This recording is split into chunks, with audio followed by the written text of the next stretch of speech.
What's up, everyone? Hope you're all doing great. Remember to laugh a little, it's good for the soul. Welcome back to Darkest Dark Web Horror Stories. Love hearing from you in the comments, so say hi, share suggestions, or just lurk. Don't forget to like and subscribe.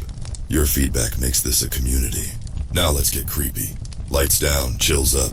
Get ready for nightmares. Onto the stories.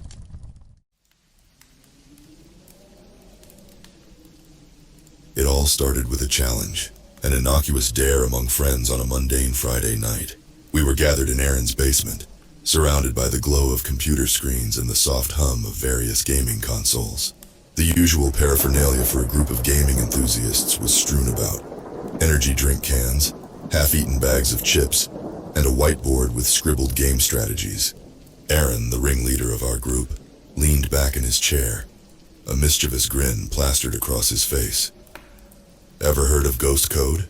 he asked, eyes glinting with curiosity and something darker. "Ghost Code?" I repeated, skeptically raising an eyebrow. "Is this another one of your urban legends?" "It's not just a legend, man," Aaron insisted, swiveling his chair to face his computer. "It's a game, an old corrupted one from the deep web. Supposedly, it was written by a developer who died under mysterious circumstances. They say his spirit haunts the code, seeking revenge. And how do you know this isn't some elaborate hoax?" My skepticism was shared by the rest of our group. Kayla, Marcus, and Jamie, all of whom had heard Aaron's wild theories before. Aaron shrugged, unperturbed. "There's only one way to find out. Download it and play." Before I could voice further objections, Aaron was already navigating through a labyrinthine web of links, proxies, and encrypted connections. He was the tech wizard among us, always delving into the deepest corners of the internet. I had no doubt he could find this so-called ghost code if it existed. Within minutes, he hit the jackpot. "Got it," he announced triumphantly. The screen displayed a nondescript download link labeled simply as ghostcode.exe. "Are we really doing this?" Kayla asked, her voice tinged with apprehension. She was the cautious one in our group, always the voice of reason. "Come on, it's just a game," Jamie said, nudging her playfully. "What's the worst that could happen?" Famous last words, I thought, but curiosity got the better of me. "All right," I said. "Let's see what this is all about." Aaron clicked the link, and the download began. The file was surprisingly small for a game, just a few megabytes. As it finished, Aaron's computer screen flickered, then returned to normal. He double-clicked the file, and the installation process started. There was no intro screen, no company logo, just a blank window with a progress bar. When it finished, the game opened immediately. The title screen was stark and minimalist, a black background with white text reading, "Ghost Code." Below it was a single option, play. Aaron clicked it without hesitation, and the screen dissolved into a murky, pixelated landscape. The graphics were crude, reminiscent of early 90s PC games. There were no instructions, no tutorial, just a character standing in a dimly lit room with a flickering candle. As Aaron moved the character forward, strange symbols and distorted images flashed across the screen. The game was eerily silent, except for occasional bursts of static. "This is unsettling," Marcus muttered, leaning closer to the screen. We watched in silence as Aaron navigated through the game's bizarre world. The character walked through empty corridors, abandoned rooms, and desolate landscapes, each scene more disturbing than the last. There were glimpses of ghostly figures, faces that appeared for a split second before vanishing, and strange, glitchy artifacts that made no sense. Then, as the character approached a decrepit mansion, the screen froze. Aaron frowned, clicking the mouse repeatedly. "I think it's crashed." Suddenly the screen went black. We waited, tense and expectant. After what felt like an eternity, white text appeared on the screen. "You shouldn't have done that." The message sent chills down my spine. Aaron tried to close the game, but his computer was unresponsive. The message disappeared, replaced by another. "He's coming for you." With a final burst of static, the screen went completely black. Aaron cursed under his breath, Trying to reboot his computer, it wouldn't respond. "What the hell was that?" Kayla whispered, her face pale. "Just a glitch," Aaron said, though his voice lacked its usual confidence. "I'll fix it." As he tinkered with his computer, the rest of us exchanged uneasy glances. Something about the game felt wrong, more than just a simple horror gimmick. That night, as we left Aaron's house, I couldn't shake the feeling of being watched. The darkened streets of our neighborhood seemed unusually menacing, shadows lurking at every corner. I told myself it was just my imagination, a result of the creepy game and a late night. But deep down, I knew something had changed, and it was just the beginning. The next day, Aaron called us over to his place again.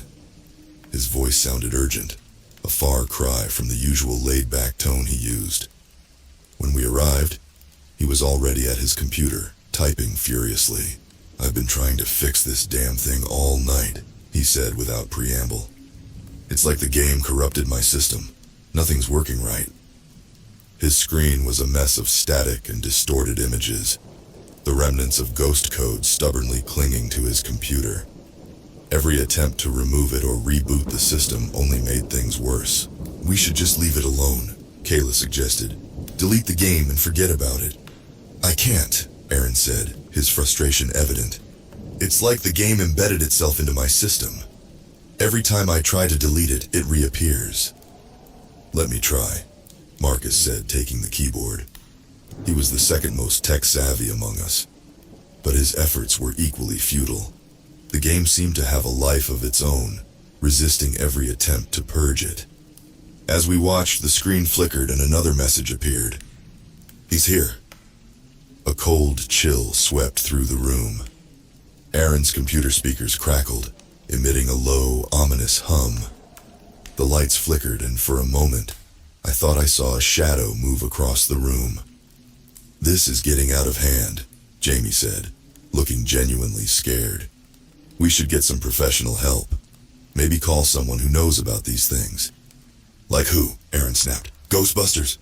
"No, like a computer expert or something," Kayla suggested. "Someone who deals with viruses and malware." Aaron reluctantly agreed, and we decided to leave his house to find help. But as we stepped outside, a sense of unease settled over us.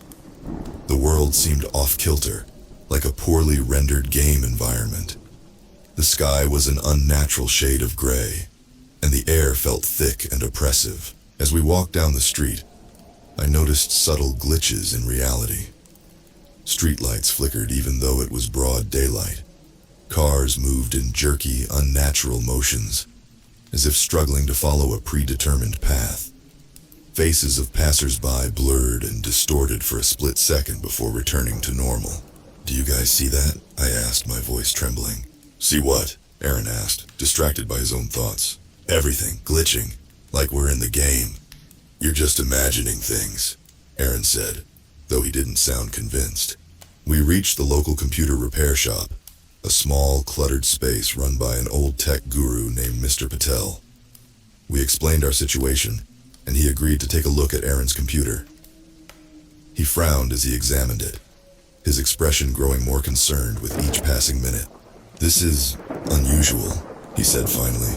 "I've never seen anything like this. It's not just a virus. It's like the code itself is alive." "Can you fix it?" Aaron asked, desperation creeping into his voice. Mr. Patel shook his head. "I don't know. I'll need to run some diagnostics. Leave it with me for a couple of days." Reluctantly, Aaron agreed, and we left the shop. As we walked back, the glitches in reality seemed to intensify. Shadows moved on their own, and I could swear I heard whispers, faint and indistinct, just on the edge of hearing. That night, as I lay in bed, I couldn't shake the feeling of being watched. My computer, usually a source of comfort, now seemed ominous, its screen a dark, silent sentinel in the corner of my room. Around midnight, I was jolted awake by a loud noise. My computer had turned on by itself, the screen displaying a familiar message. "You shouldn't have done that." My heart pounded as I watched, frozen in fear. The message disappeared, replaced by another. "He's here." The screen flickered, and for a brief moment I saw a face, a pale, ghostly visage with hollow eyes staring back at me. Then, just as suddenly, the screen went black. I spent the rest of the night with the lights on, unable to sleep, my mind racing with fear and uncertainty. The line between the game and reality had blurred, and I had no idea how to fix it. The next morning I met up with the others at our usual spot, a local coffee shop. We were all visibly shaken, dark circles under our eyes betraying our lack of sleep. I had the same thing happen to me, Kayla said, her voice barely above a whisper. My computer turned on by itself, and I saw something. A face. Me too, Jamie added. It was like the game followed me. Home. We all turned to Aaron, who looked the worst of us. I didn't sleep at all, he admitted. Every time I closed my eyes, I saw that face, and my phone kept glitching, showing me those messages. This is more than just a game, Marcus said, his voice grim. It's like it's invaded our lives. We need to figure out how to stop this, Kayla said. Maybe there's something in the game's code, some clue about how to reverse it. I'll go back to Mr. Patel, Aaron said. Maybe he's found something. We agreed to meet up later and went our separate ways. As I walked home, I couldn't shake the feeling of being watched. Every shadow seemed to move. Every sound seemed amplified. When I got home, I immediately checked my computer. It was off, and I hesitated before turning it on. But I needed to know if the game had left any trace. As soon as the screen lit up, I was greeted by the familiar message. He's coming for you. I quickly opened the game's folder, hoping to find some clue. To my surprise, there was a new file, a text document titled README-TXT. With trembling hands, I opened it. You shouldn't have played the game. The code is cursed. The developer's spirit is trapped within, seeking revenge on anyone who dares to open his creation. There is no escape. The only way to end it is to confront him. I stared at the screen, my mind racing. Confront him? How are we supposed to do that? That evening we gathered at Aaron's house once more. He had spoken to Mr. Patel, but the old man had found nothing conclusive. The only option left was to follow the cryptic message in the text file. We need to go back into the game, Aaron said, his voice steady despite the fear in his eyes. We need to confront whatever's haunting it. Reluctantly, we agreed. Aaron reinstalled the game on his laptop, and we gathered around as he launched it. The familiar, eerie landscape appeared, but this time, there was something different. A new path had opened up, leading into a dark forest. This wasn't here before, Aaron muttered, guiding the character forward. The forest was even more unsettling than the previous environments. Shadows moved in the corners of the screen, and ghostly whispers echoed through the speakers. As the character advanced, the game began to glitch more severely, the screen flickering and distorting. Finally, the character reached a clearing. In the center stood a dilapidated cabin, its windows dark and foreboding. Do we go in? Jamie asked, his voice trembling. We have to, Aaron said, guiding the character to the cabin's door. As soon as the character stepped inside, the screen went black. For a moment, there was nothing but silence. Then a message appeared. Welcome to my nightmare. The screen flickered back to life, and we found ourselves face to face with the ghostly visage we had seen before. It hovered in the center of the screen, its hollow eyes staring directly at us. You've meddled with forces beyond your understanding, a voice echoed from the speakers, low and menacing. Now you must pay the price. The screen glitched violently, and the ghostly figure lunged towards the camera. The laptop sparked, and Aaron yanked his hands away, cursing in pain. What the hell? Marcus shouted. The screen displayed one final message before the laptop shut down completely. There is no escape. We sat in stunned silence, the reality of our situation sinking in. The game was more than just a haunted piece of software. It was a conduit for something dark and malevolent, something that had now latched onto us. We need to destroy it, Kayla said, her voice shaking. The laptop, everything, we can't let this spread. Aaron hesitated, but then nodded. We took the laptop outside, doused it in lighter fluid, and set it on fire. As we watched it burn, I felt a strange sense of relief, hoping that this would be the end of our nightmare. But deep down, I knew it wasn't over. The shadows that had followed us, the whispers that haunted our nights, they were still there, lingering on the edges of reality. And the game, the ghost, it wasn't done with us yet. Over the next few days, the glitches and hauntings grew worse. It was as if destroying the laptop had only angered the spirit within the game. Each of us experienced increasingly terrifying encounters. Lights flickered, electronics malfunctioned, and the ghostly figure appeared more frequently. Always watching, always waiting. Desperation drove us to seek out anyone who might help. We scoured forums, reached out to paranormal investigators, and even consulted a local medium. But no one had any answers. The consensus was always the same. We had unleashed something powerful and malevolent, and it wasn't going to let us go easily. One night, as we huddled in Aaron's basement, trying to come up with a plan, Marcus had an idea. What if we try to communicate with it directly? He suggested. Maybe we can find out what it wants and how to stop it. Are you serious? Kayla asked, horrified. You want to talk to that thing? We don't have any other options, Marcus argued. It's either that or live with this nightmare forever. Reluctantly, we agreed. Aaron set up his computer, using an old backup since his laptop was destroyed. We found a program that allowed us to run the ghost code without installing it directly, hoping to avoid another infection. As the game launched, the familiar, eerie landscape appeared. We guided the character back to the forest and into the cabin.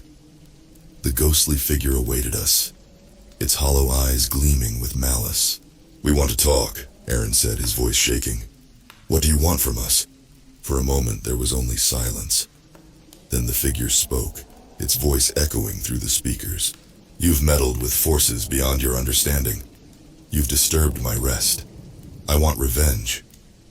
Revenge for what? Kayla asked, her voice trembling. For my death, the figure hissed.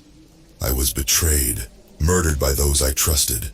My spirit was trapped in the code I created. Now I seek to make others suffer as I have suffered. We didn't kill you, Marcus said. We just played the game. You played the game, the figure echoed. And now you must pay the price.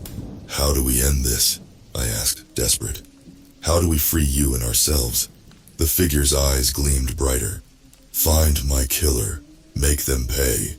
Only then will my spirit be at peace. The screen flickered, and the figure disappeared, leaving us alone in the eerie cabin. Find his killer? Jamie asked, incredulous. How the hell are we supposed to do that? We need to find out who the developer was, Aaron said, his mind already working. Maybe there's some information online, something we missed.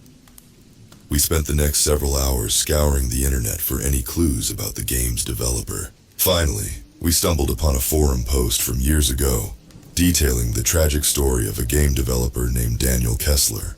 According to the post, Kessler was a talented coder who had been working on an ambitious project before he was found dead under mysterious circumstances. The project, it seemed, was ghost code. We dug deeper, finding old news articles and obituaries. Kessler had indeed been working on a game, but he had become increasingly paranoid, claiming that someone was out to get him. His death was ruled a suicide, but there were rumors of foul play colleagues who had motives, financial disputes, and personal vendettas. Daniel Kessler, Aaron mused. That's our guy.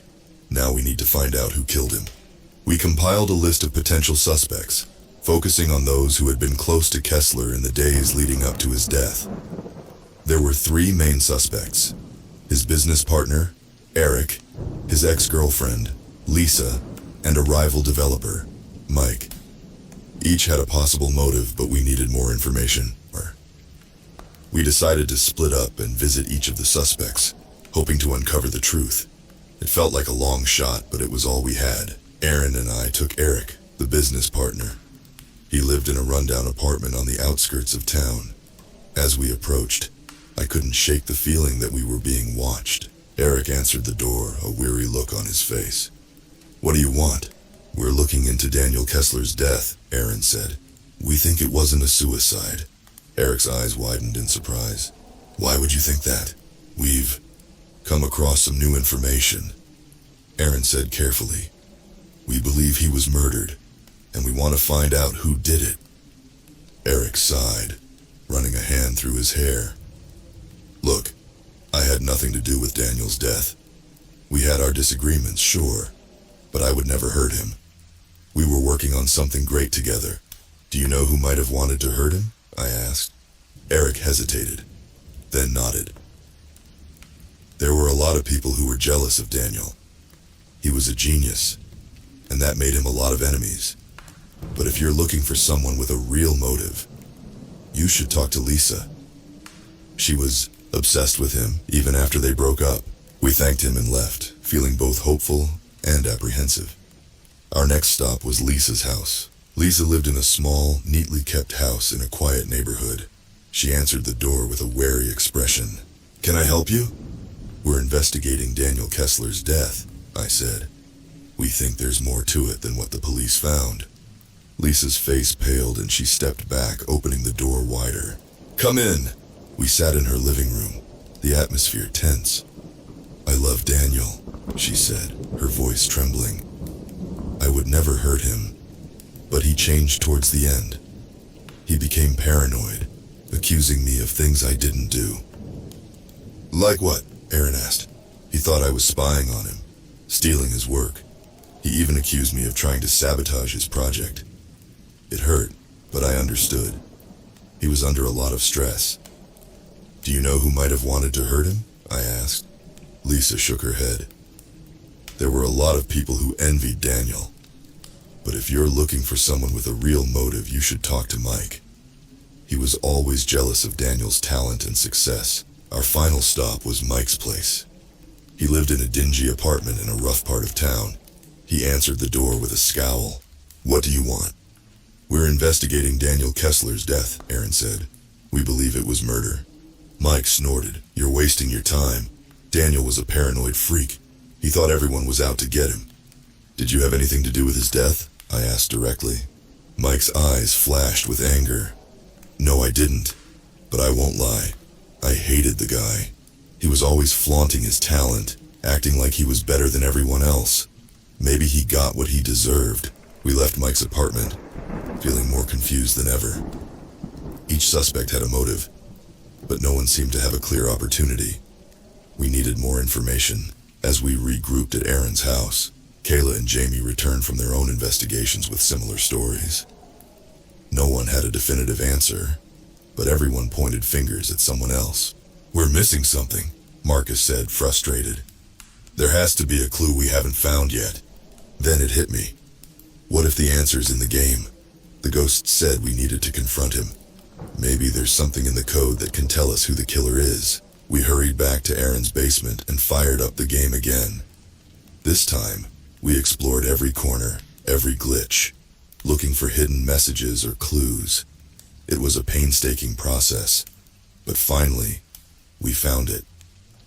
In a hidden room within the game, we discovered a series of notes, fragmented and distorted, but readable.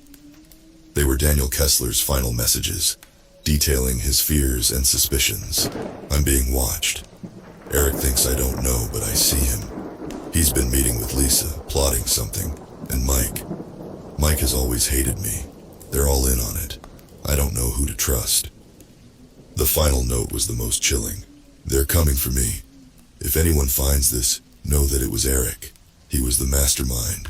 Lisa and Mike were just pawns. He wanted everything for himself. He'll come for you too. Beware. We sat in stunned silence, the weight of the revelation sinking in. Eric, the business partner, had orchestrated Daniel's death. He had manipulated Lisa and Mike, using their grievances to his advantage. We need to confront him, Aaron said, his voice hard. He needs to pay for what he did. Armed with the truth, we returned to Eric's apartment. He opened the door, a smug look on his face. Back again. We know you killed Daniel, Aaron said, his voice steady. We found his messages. Eric's face twisted with anger. You have no proof. It's his word against mine and he's dead. We don't need proof, I said, stepping forward. We just need to set things right. Eric sneered. And how do you plan to do that? We're going to end this, Marcus said. You're going to confess, and you're going to face justice. Eric laughed, a harsh, bitter sound. You're delusional.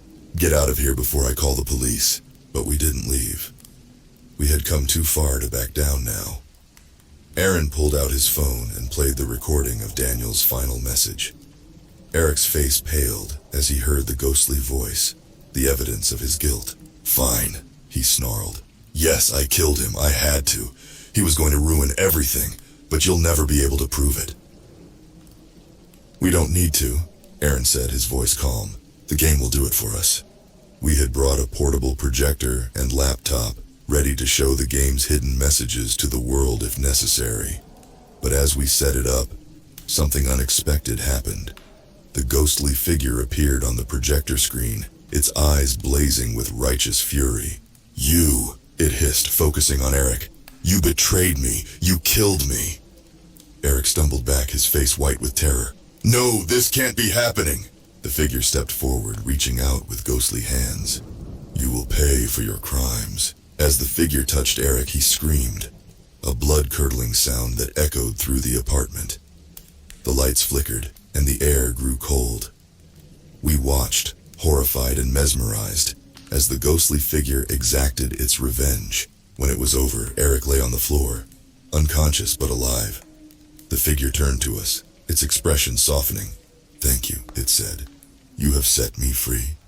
With that, the figure vanished, and the room returned to normal.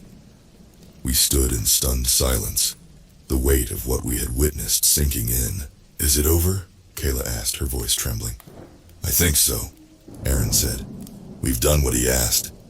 We've brought his killer to justice. We left the apartment, calling the police to report Eric's confession. It wasn't long before he was arrested, and the truth of Daniel Kessler's death finally came to light. In the days that followed, the haunting ceased. The glitches in reality faded, and the oppressive feeling that had hung over us lifted. It was as if a dark cloud had been removed, allowing us to breathe freely once more. We had faced the darkness of the dark web and survived. But we knew we would never be the same. The experience had changed us, binding us together with a shared trauma and a newfound appreciation for the mysteries and dangers that lurk in the shadows of the digital world. As for Ghost Code, we made sure it was destroyed, its cursed existence erased from every device we owned. We had learned our lesson, and we vowed never to delve into the dark web again. But sometimes, late at night, I still hear whispers in the static, a reminder of the ghostly figure that once haunted our screens. And I wonder, just for a moment, if we truly set him free, or if he's still out there, waiting for the next unsuspecting player to download his cursed code.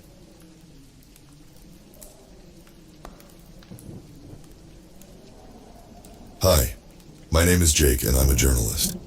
I've always been curious about the dark corners of the internet. One day, I stumbled upon a hidden forum. It was called The Deep. I got there by accident.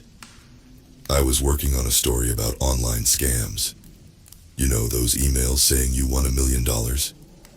Anyway, I followed a link that took me deeper and deeper into the web. I didn't know where I was going, but I couldn't stop. The forum looked strange. The posts were all about a leader named The Prophet. People said he was a digital entity, not a real person. They talked about him like he was a god. I had to find out more. My editor, Mr. Smith, always told me to dig deeper, so I did. I made a fake account and joined the forum. I said my name was Shadow Seeker. I told them I wanted to know the truth. The members welcomed me. They told me the Prophet had the answers to everything. They said he knew the future and could change the past. It sounded crazy, but I was hooked. The more I read, the more I believed. The Prophet posted videos that looked real, but something was off. He said things that no one else knew. He showed events before they happened. It was like magic. I knew I had to be careful. I couldn't let them know I was a journalist. They didn't trust outsiders. I played along and tried to learn more. The prophet said he came from another reality. He said he was here to save us from ourselves. I started to notice changes in the forum members. They were obsessed. They stopped talking to their families. They spent all their time online. Some even quit their jobs. The prophet told them to. He said the real world didn't matter. I watched as they fell deeper under his spell. I knew I had to get out before it was too late. But first, I had to find out who the prophet really was. I had to expose him. That's when things got scary. The prophet started sending me messages. He said he knew who I was. He said he could see everything I did. I tried to ignore him, but he was everywhere. He sent me videos of myself, doing things I never did. It was like he was in my head. I knew I had to leave the forum, but I couldn't. I was trapped. The more I tried to escape, the tighter his grip became. The prophet had me, and I didn't know how to get free. I couldn't sleep. The prophet's messages haunted me. He knew things about me that no one else did. I felt like I was being watched all the time. One night I decided to dig deeper into his videos. I noticed something strange. The faces looked real, but the eyes were empty. It was like they were missing a soul. That's when I realized they were deepfakes. I'd heard of deepfakes before. They're videos where someone's face is swapped with another's. They look real, but aren't. The prophet used them to spread lies. He could make anyone say or do anything. I had to prove it. I needed evidence. I reached out to a friend named Toby. He's a tech genius. I told him about the deepfakes and the prophet. He agreed to help. Toby and I worked late into the night. We analyzed the videos. We found tiny glitches, barely noticeable, but enough to prove they were fake. The prophet was a master, but not perfect. I posted our findings on the forum. I thought people would see the truth, but they didn't. They said I was lying. They called me a traitor. The prophet said I was trying to destroy them. He turned everyone against me. I was scared. The prophet's followers were everywhere. They posted my real name and address online. I got threatening messages. People I didn't know were outside my house. I couldn't go to the police. They wouldn't believe me. They'd think I was crazy. I felt alone. I didn't know who to trust. Even Toby started to act strange. He said the prophet was right. He said we should join him. I couldn't believe it. The prophet had gotten to him too. I knew I had to run. I packed a bag and left my home. I went to a motel far away. I changed my phone and deleted my social media. I tried to disappear, but the prophet found me. He always found me. I was in too deep. I couldn't escape. The prophet was in my head, controlling me. I didn't know what was real anymore. I felt like I was losing my mind. Living in that motel, I tried to keep a low profile. I didn't go out much. I watched the news and surfed the web, looking for any sign of the prophet. I saw his influence everywhere. He had followers in high places. They spread his lies like wildfire. One day, I got a call from an unknown number. I almost didn't answer, but something made me pick up. It was a woman's voice. She said her name was Emily. She was a journalist too. She said she knew about the prophet. Emily told me she had been investigating the prophet for months. She found out he wasn't alone. There was a group of people behind him, creating the deepfakes and spreading his message. They called themselves the Architects. The Architects were tech experts. They had access to advanced AI and computer systems. They created the prophet to manipulate people. They wanted control. They wanted power. And they were succeeding. Emily said we had to stop them. She had a plan, but she needed my help. I was scared, but I agreed. I couldn't let the prophet win. We met in a small cafe far from the city. Emily showed me files and documents. She had proof of the Architect's existence. She had names, addresses, everything we needed to expose them. But we had to be careful. The Architects were watching. They had eyes and ears everywhere. We used fake names and burner phones. We met in secret places. We trusted no one. Emily and I worked together, gathering more evidence. We hacked into their systems, recorded conversations, and collected videos. We were close to getting everything we needed. Then one night, Emily disappeared. She didn't answer her phone. Her apartment was empty. I found a note on her desk. It said, "They found me. Be careful. Trust no one." I was alone again. I didn't know what to do. I felt like giving up, but I couldn't. I had to finish what we started. For Emily, and for everyone the prophet had hurt. I took all the evidence Emily and I had gathered and went to the only person I could trust. Mr. Smith, my editor. He listened to my story, and though he looked skeptical at first, the evidence convinced him. He agreed to help me publish the story. We planned it carefully. We set a date and time to release the article, videos, and documents. We wanted to hit them hard and fast before they could react. We hoped that by exposing the prophet and the architects, we could destroy their power. The night before the release, I stayed at Mr. Smith's house.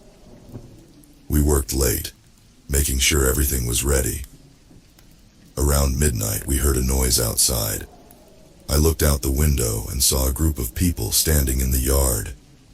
They were watching us. Mr. Smith told me to stay inside. He went out to confront them. I heard shouting, then silence. I peeked out and saw Mr. Smith lying on the ground. The people were gone. I rushed outside. Mr. Smith was alive, but barely. He whispered, "Finish it, Jake. Don't let them win." Then he passed out. I called an ambulance, but I knew I had to leave. They would come for me next. I grabbed my laptop and ran. I found a cafe with free Wi-Fi and logged into the news website. I had to release the story. I uploaded all the files and hit publish. It was done. I sat there, waiting. I felt a mix of fear and relief. I checked the news sites and social media. The story was spreading. People were reading it. They were sharing it. The truth was out. But then, something strange happened. The prophet's followers started posting messages, saying the story was fake. They called me a liar. They said the prophet had predicted this and warned them. The architects were quick to discredit everything we had done. I didn't know what to do. I felt like I was fighting a losing battle. But then, I got a message from an unknown number. It was Emily. She was alive. She said she had more evidence and that we could still win. Emily's message gave me hope. She told me to meet her at an old warehouse on the edge of town. It was risky, but I had no choice. I needed to see her. I needed to finish this. I arrived at the warehouse just before dawn. It was dark and cold. I crept inside, my heart pounding. I called out for Emily and she appeared from the shadows. She looked tired and scared, but she was alive. She hugged me and said, "We have to be quick. They're coming for us." She showed me a flash drive. It had more evidence, even more damning than what we had published. Emily explained that she had gone into hiding when the architects found out about her. She had been gathering more proof, trying to find a way to bring them down. She had hacked into their main server and found files that showed their plans, their methods, everything. We hurried to a nearby internet cafe to upload the new evidence. As we worked, I felt a growing sense of urgency. I knew we didn't have much time. The prophet's followers were everywhere. Just as we finished, the door to the cafe burst open. A group of men stormed in, shouting and waving guns. Emily and I ducked behind a table. I grabbed the flash drive and shoved it into my pocket. They caught us. They tied us up and dragged us to a car. I didn't know where they were taking us, but I knew it wasn't good. I could hear them talking about the prophet, saying he would be pleased. After what felt like hours, we arrived at an old, abandoned building. They threw us into a dark room and locked the door. Emily and I were alone, tied up and scared. I whispered to Emily, "We have to get out of here." She nodded, but we didn't know how. The room was small and empty, with no windows and only one door. We had to think fast. Emily and I struggled against our bonds. The ropes were tight, but we couldn't give up. We had to find a way out. We worked together, slowly loosening the knots. It was hard, but we were determined. After what felt like hours, we finally managed to free ourselves. We stood up, our bodies aching and our hearts racing. We had to find a way out of the building without getting caught. We crept to the door and listened. We could hear voices outside. We needed a distraction. Emily found an old metal pipe and banged it against the wall. The noise echoed through the building. The voices outside stopped. We heard footsteps moving away from the door. We knew we had to act fast. We opened the door and slipped out, staying close to the walls and moving quietly. We found a staircase and hurried down, trying to stay out of sight. We could hear the men searching for us, but we kept moving. We reached the ground floor and saw an exit sign. We ran towards it, our hearts pounding. We burst through the door and into the night.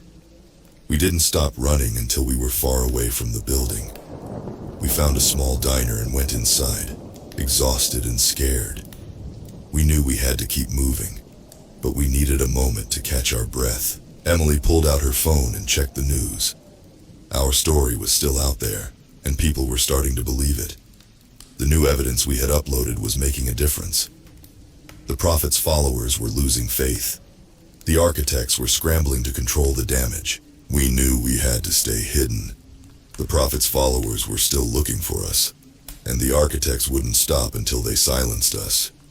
But we also knew we had made a difference. People were waking up to the truth. We stayed on the move, never staying in one place for too long. We used fake names and burner phones, always looking over our shoulders. It was exhausting, but we couldn't stop. The Prophet's followers were relentless, and the architects were more dangerous than ever. One night we decided to make one last stand. We had to take down the Prophet and the architects for good. We had to expose them completely, so they could never hurt anyone again. We hacked into their main server again, this time aiming to shut it down permanently. It was risky, but we were desperate. We worked through the night, breaking through their defenses and gathering every bit of information we could find. Just as we were about to finish, we heard a noise outside. They had found us again. We didn't have much time. Emily and I worked faster, trying to complete the hack and shut down the server. The door burst open, and the Prophet's followers stormed in. We fought back using everything we had. Emily managed to upload the final piece of evidence just as they grabbed her. She screamed, "Do it, Jake! Finish it!" I hit the final command, and the server went dark. The Prophet's videos, messages, everything disappeared. The architect's secrets were exposed, and their power was broken. The followers were confused and scared. Without the Prophet's lies to guide them, they didn't know what to do. They let us go and ran away, their faith shattered. Emily and I stood there, bruised and exhausted but victorious. We had done it. We had taken down the Prophet and the architects. The world was free from their lies. We knew it wasn't over. There would always be people trying to control others, spreading misinformation and manipulating the truth.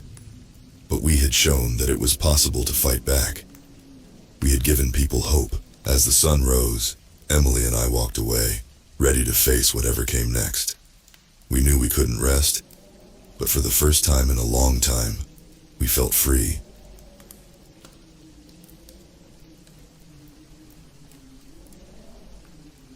I should have known better than to go poking around the dark corners of the internet, but I was bored, broke, and desperate for anything that could turn my life around. That's how I stumbled onto the black market for citizen scores. It started innocently enough.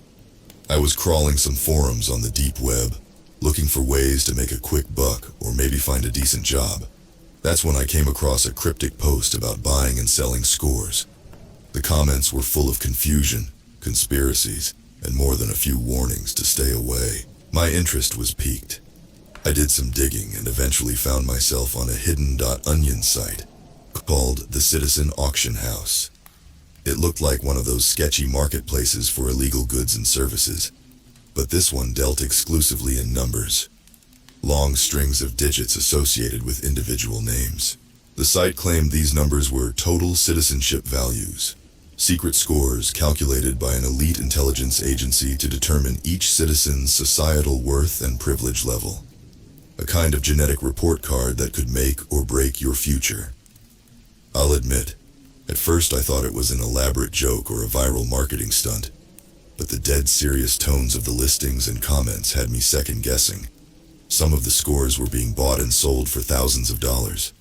Whatever this was, it seemed very real and very illegal. Out of morbid curiosity, I decided to plug in my own name and see what kind of sauce my citizenship was rated.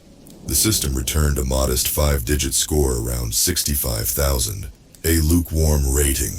The description read, "Shows no remarkable talents or redeeming moral fiber. A economic, cultural drain on society. Doomed to dead-end labor unless circumstances drastically improved." Wow. Talk about a punch in the gut. I mean, I always knew I was a bit of an underachiever, but to have my human worth boiled down to a meaningless number by some shadowy bureaucracy, it stung. The listing for my score was locked behind a paywall, but some of the higher tiers gave disturbing glimpses into the implications of this system. Score 820,000 plus, stratospheric potential, fast-track civic grooming, breeding rights pre-approved for optimal gene line cultivation.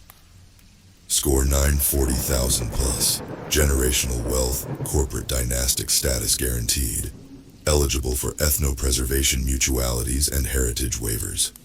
Score 980,000 plus, supreme sociomer, unbridled civic freedoms and economic liberties, pattern exempt from all analog laws. What the hell was all this? The more I read, the more disturbed I became at the implications of this score being a legitimate system of social stratification. The idea that someone's future, their rights and liberties, could be encoded shortly after birth based on their genetic background was straight out of a dystopian nightmare. I spent days obsessively devouring information on that godforsaken site. There were entire forums where people gathered to gripe about their unfair scores, share conspiracy theories, and look for ways to boost their number. A few elite members even offered illicit services to artificially edit the scores for serious cash. There were sordid stories of people selling their kids' scores to human traffickers, or buying mail-order brides from nations with supposedly superior gene stock scores. It was a demonic meritocracy built on the most bigoted pseudoscience imaginable. At first, it was purely an academic interest. I thought studying this system could protect me from falling into its trap. But after weeks of reading those hateful scores and their horrific implications, the citizen value system burrowed into my mind like a cancer. I became fixated on the notion that my own low score was repressing my potential and dictating a lifetime of failure. I watched in self-loathing as high-rated users bragged about their charmed lives of wealth and success, while my comments were ignored or mocked as the ramblings of a paltry runt mug. I knew it was insane. I knew I was being manipulated by these sociopathic elites. But seeing all those doors slammed shut on my future because of one goddamn number consumed me with an all-consuming jealous rage. An obsession with breaking free from my pre-coded social shackles. That's when I discovered the black markets for score alteration and genetic enhancements. Code cookers who could rewrite my score for the right price. Designers of illegal gene therapies and embryonic modification services that could optimize my spawn for a higher score from birth. The sums were astronomical, enough to beggar me for decades trying to elevate myself out of this rigged citizen hierarchy. But at this point, I was hopelessly down the rabbit hole. Deranged by this demon spawn system that dictated my worth as a human being, as if my very existence was a commodity to be traded on some sick cosmic stock exchange. So I started reaching out, making contacts, exploring the underworld options for cheating fate at any personal cost. My life savings, my inheritance, my assets. I liquidated everything I had chasing the promise of a superior score and escaping the D-value class I had been consigned to. It was all utter madness. I know that now. But in that moment, living under the dark psychological spell of the citizen scores. I was willing to do anything to ascend this perverse caste system, even destroy my old life to be reborn with a new, stronger number. That's when I started receiving the warnings. Garbled messages from throwaway accounts describing the horrors that awaited anyone who got too deeply embroiled in this black market lunacy. Whispers of subdermal IDs being encoded with our scores, rendering us property of the state. Secret prisons and euthanasia quotas for the permanently underscored. Rumors of citizen uprisings across the globe in revolt against these invisible merit mongers. At first, I ignored the voices, or assumed they were false flags from the elite scorekeepers trying to discourage dissent. But as the weeks dragged on, and my plans to genetically optimize my offspring crystallized, the cries of caution grew too loud to ignore. As did the paranoid sense that I was being watched and targeted. I started noticing coded symbols appearing in random places. On flyers, in encoded GIFs, hidden as pixel noise in seemingly innocent online images. Each glyph a harbinger of rising social upheaval against the totalitarian rule of our invisible eugenic overlords and their dreaded citizen score system. I logged off the black market forums to escape the growing sense of panic and oppression. But it was too late. I had already irrevocably bought into this conspiracy. There was no unseeing their diabolical plans for a genetically stratified future. No way to ignore the heavy implications of people trading their offspring like commodities for social advantage. So I unplugged completely, deleted my accounts, and went into hiding, abandoning my plans to circumvent or upgrade my arbitrary citizen score. These days I spend most of my time running the encrypted channels that wage informational guerrilla warfare against the faceless purveyors of our genetic report cards. We watch for more clues of an inevitable battle between those who would be slave-scored by the cosmic geneticists and those who would be masters astride that great chain of citizenship being. Because make no mistake, the fight is coming. Even if it's already too late for those of us condemned by the ratings, I leave you with this warning, friends.